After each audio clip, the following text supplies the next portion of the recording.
नमस्कार। News times समाचार में आपका स्वागत है। मैं हूं सर्वेश कुमार सिंह। समाचार में सबसे पहले हेडलाइंस, फिर समाचार विस्तार से। देखते हैं हेडलाइंस। प्रधानमंत्री मोदी ने लगवाया कोरोना का टीका। यूपी में 1 साल बाद खुले प्राइमरी स्कूल। रसोई गैस के फिर बढ़े दाम, 25 रुपये महंगी।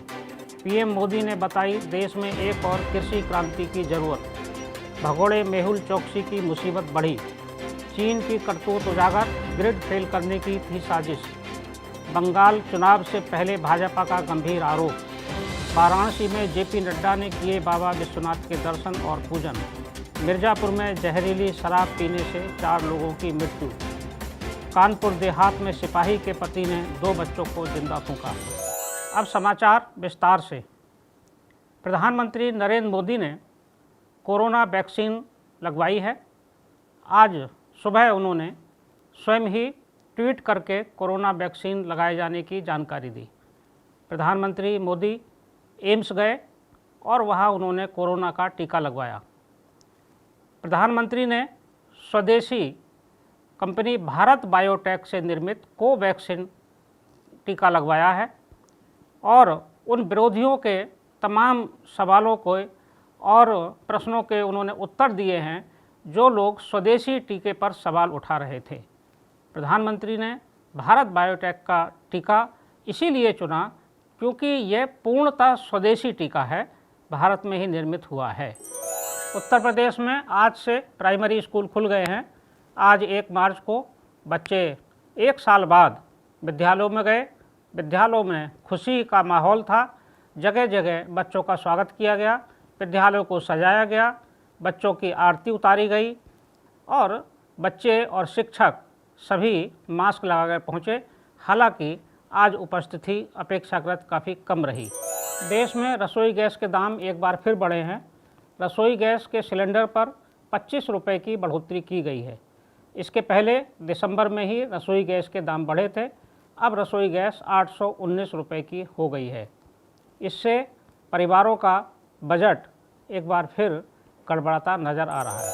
प्रधानमंत्री नरेंद्र मोदी ने देश में एक और कृषि क्रांति की ज़रूरत बताई है। उन्होंने कहा है कि देश में पोस्ट हार्वेस्ट क्रांति होनी चाहिए और ये क्रांति फूड प्रोसेसिंग के क्षेत्र में हो तो किसानों को लाभ होगा।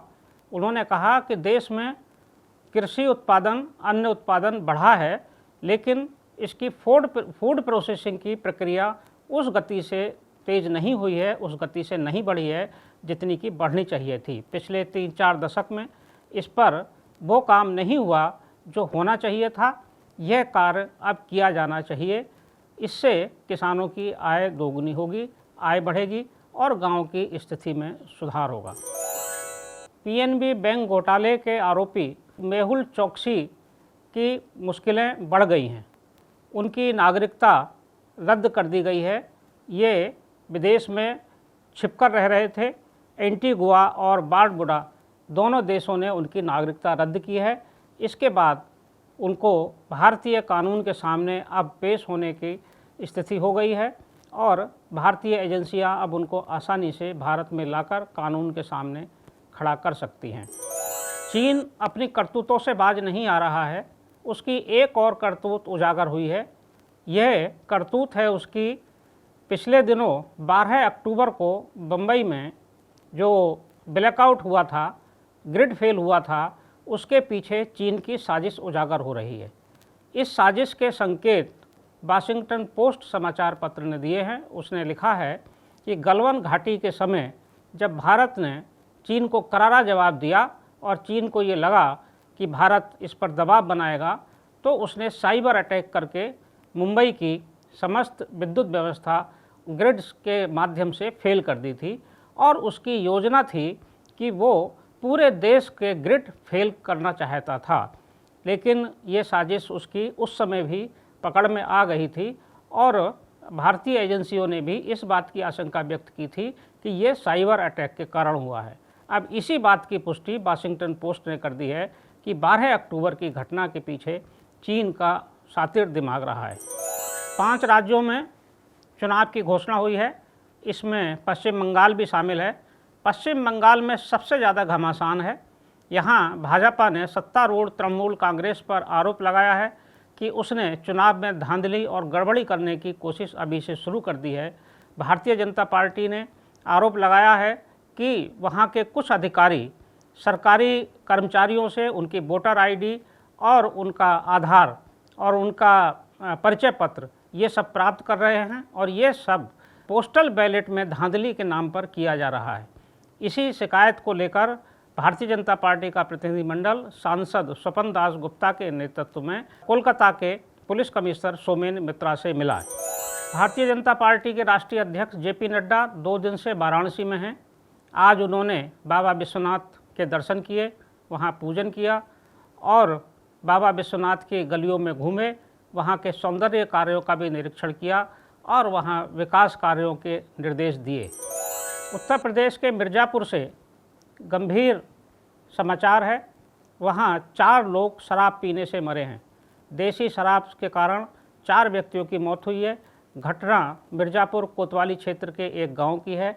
यहाँ एक देसी शराब के ठेके पर बीती रात कुछ लोगों ने देसी शराब पी थी, जिससे उनकी तबीयत बिगड़ गई। 4 लोगों की मौत हो गई। कई लोग गंभीर रूप से बीमार हैं, उनको चिकित्सालय में भर्ती कराया गया है। माना जा रहा है कि ये जहरीली शराब थी जिसके कारण ये दुर्घटना हुई है। कानपुर देहात से भी एक जघन्य कांड की सूचना है। कानपुर देहात के अकबरपुर क्षेत्र में एक महिला सिपाही के पति ने अपने मकान मालिक के पत्नी और उसके 2 बच्चों को जिंदा जला दिया, जिससे 2 बच्चों की मृत्यु हो गई और पत्नी गंभीर रूप से घायल है। ग्रामीणों ने दौड़ाकर उसको आरोपी को पकड़ने की कोशिश की तो वो एक वाहन से टकराकर गंभीर रूप से घायल हो गया है। बताया जाता है कि महिला सिपाही का पति मानसिक रूप से विक्षिप्त है। पुलिस मामले की जांच कर रही है, शीघ्र कार्रवाई होगी। न्यूज़ टाइम समाचार में आज बस इतना ही। कल फिर मिलेंगे कुछ ताज़ा समाचारों के साथ। तब तक के लिए मैं सर्वेश कुमार सिंह विदा लेता हूँ। नमस्कार।